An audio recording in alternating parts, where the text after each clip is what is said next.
What's happening, guys? It's Iblal. Here at Biotech, we are going to be talking about building your own PC. So let's get this video started.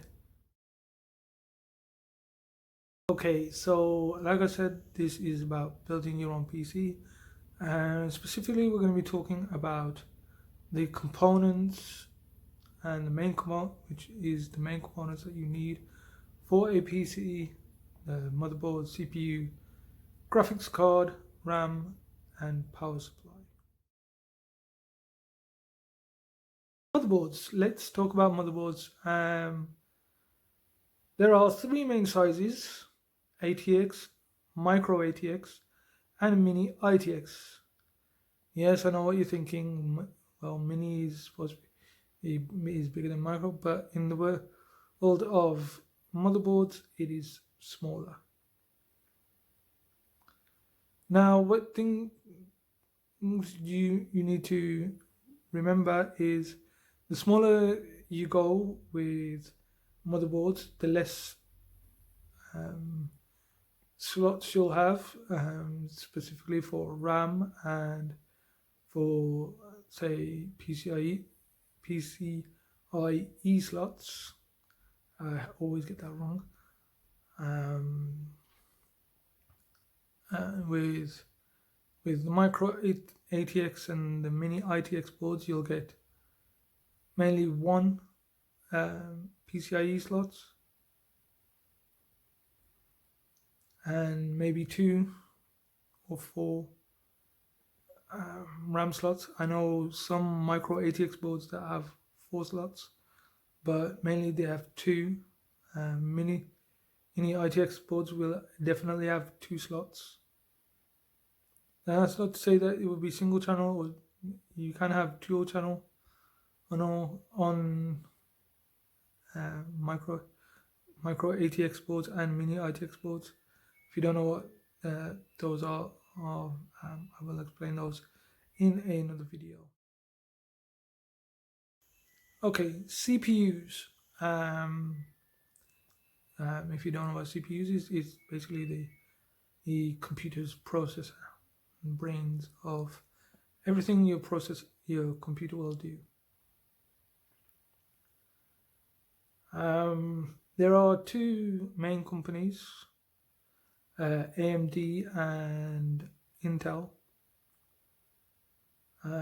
with both companies having various low-end, mid-range, and high-end CPUs. Now, with AMD, there is the Ryzen 3 CPU, which is on the low end. Mid-ranges are the Ryzen 5 and the Ryzen 7 CPUs. And the high end are the Ryzen 9 and the Ryzen Threadripper, with the Threadripper being the most expensive of AMD's CPUs, coming in at a whopping £1,000 price. Now with Intel, it goes pretty much the same, but with Intel it's the i3, the i5, the i7, the i9, and their most expensive coming in at a whopping £1,100 is the Core X. Now, most people, depending on what type of computer building, will say, oh, go with Intel. Some people will. But I myself am a AMD guy.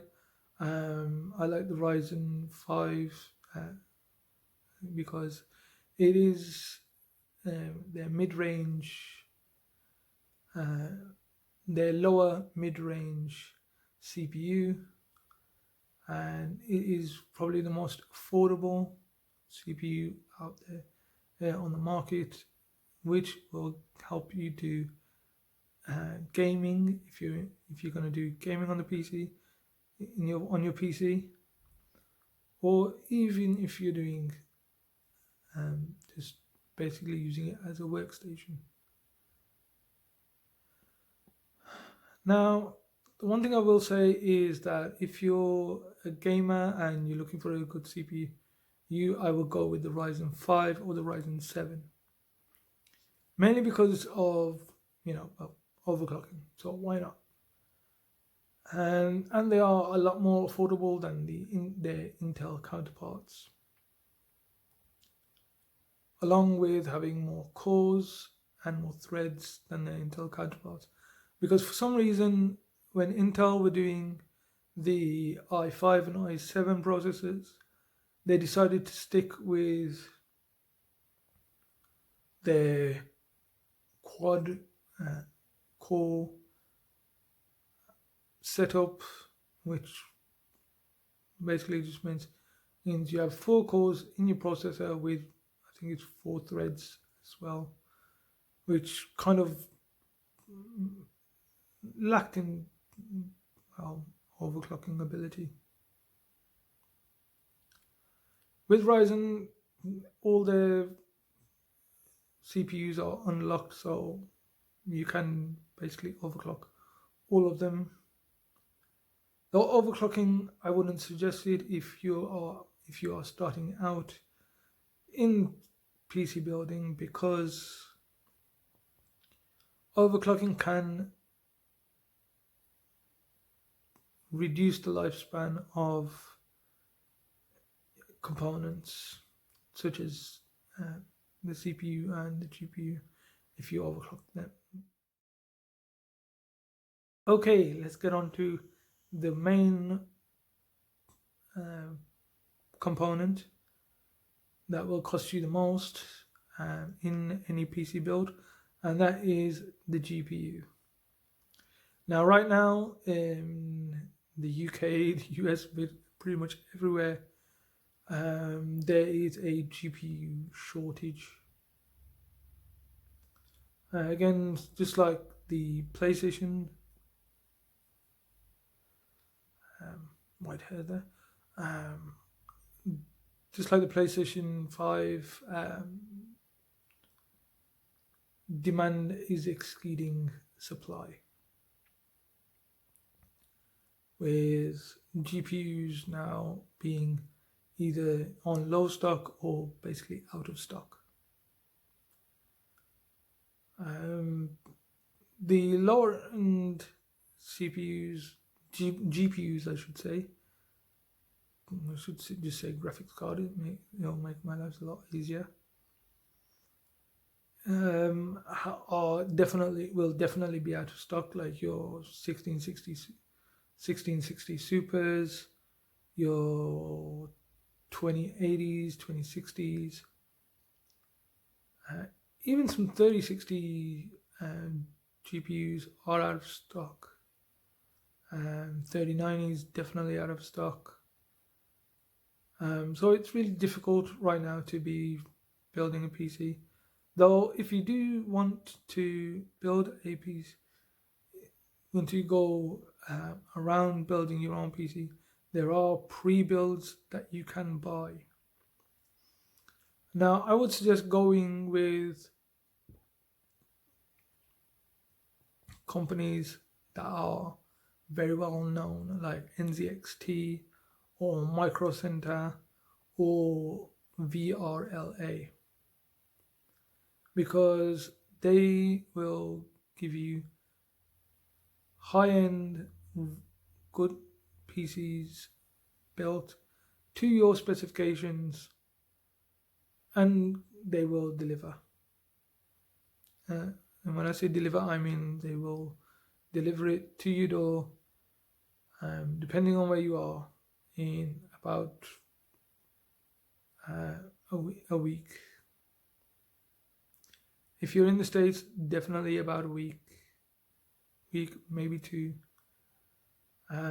If you're abroad from not from the States, then it will take a little bit longer. If you're looking for PC build guides, I will put a link in the description to one of my all-time favorite PC builds and PC builders, J2Sense. He is one of the funniest guys out there doing this, and he's pretty good at, and he's very knowledgeable. He's got a lot more videos. He's been doing this for 10 years, so it shows you how much I have to work. Okay, RAM sticks or memory. Now people will say if your computer is slowing down, oh, you need more memory, you need more memory, you need more memory. That is sometimes true, but for the most part, it's not. Depending on what you're using your PC for, just clearing out your memory cache can really help. But if you're building your own PC, you will need at least 2 RAM sticks. And the reason I say 2 is because you don't want to run your whole PC on a single RAM stick. It will slightly lower the performance, not to a degree where you'll notice, but it will slow things like load speeds and things like that. Now, on the topic of memory, along with RAM sticks, you will need obviously hard drives. Now, there are 3 main types of hard drives in PCs. There are standard spinning hard drives, which are called HDDs. There are the faster SSD, which is a SATA drive. I believe HDD is SATA drives as well. And there is the M.2 SSDs. And the M.2 SSDs are probably the fastest of the 3, though don't quote me on that because I'm not particularly fully sure, 100% sure on that. Now, with those, you'll get a lot more faster loading speeds and a smaller hard drive for your computer, because the M.2 drives or NVMe drives actually link into the motherboard itself. You'll find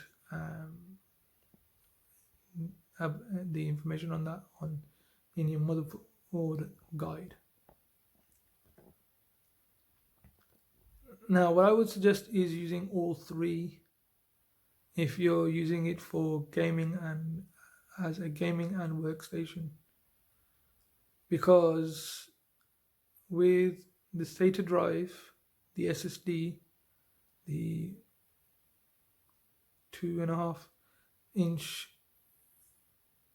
see, I had to think about that. The 2.5-inch SATA drive, what you want to do with that is you can buy, say, something like a 120 gig SATA drive or a 250 SATA drive will be better, and just put the the Windows operating system on that, and have just the SATA drive for that particular operation. With the HDD and the M.2 drives, I would use those for storage. 500 gig is is okay for a starter PC. But then as you slowly upgrade your PC, I would go with at least a 2 terabyte hard drives because more space. Okay, power supply units. Power supply units will have four main grades.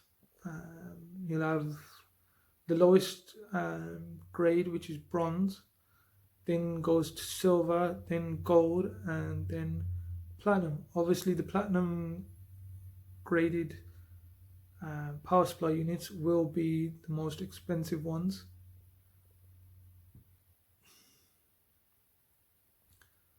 Um, then being gold, and then being silver, and then being bronze, obviously. Yeah. What I would suggest if you're getting into building your own PC is go with a silver certified or a gold certified power supply unit.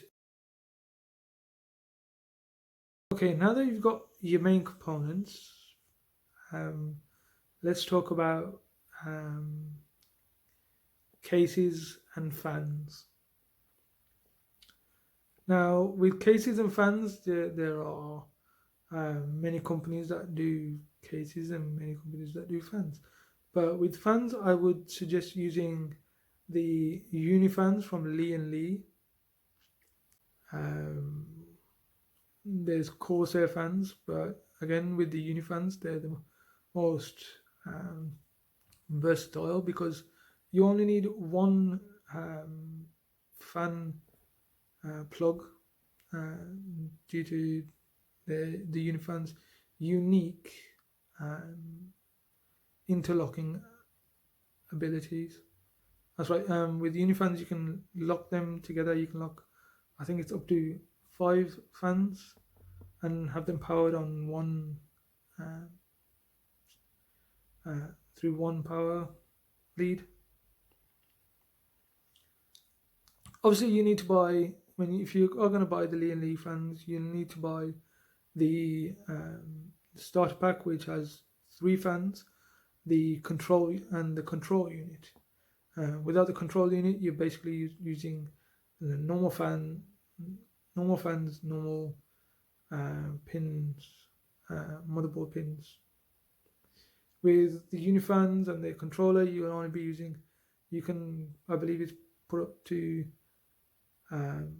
4 groupings of fans into one unit, and then that one unit controls all the power from the motherboard into all the fans. And you can also control the RGB on those fans. And the good thing about the Lee and Lee fans, the RGB isn't just on one side; it's on both sides, and along the side strip of each fan. Now, with cases, there are hundreds and hundreds and hundreds of case manufacturers out there. There are some really weird cases out there. There's some very unique cases, and since a hand-built PC is supposed to be basically a centerpiece for your gaming room or your whatever room you're using, um, there are very very unique cases out there. Case in point, the Cougar Conqueror, the Acer Triangle Pyramid. There is the Cooler Master T600, and there is another triangle one which I've forgotten the name of, but I'll put it down here. Obviously, case-wise, depends again on your motherboard. For example, if you have a full ATX motherboard, you're going to need either a full tower or a mid-sized tower. If you're going with a micro ATX board or a mini ITX board, you can go with a mid to small form factor PC case. Now, with PC cases, you'll also get, again, RGB. Depending on what brand you buy, most PC cases now tend to have their standard RGB fans. Those are either 120s or 140s. Those are millimeter. So anyway, guys, that's the end of the video. If you liked this video, like, share, and subscribe. And I'll catch you on the next one.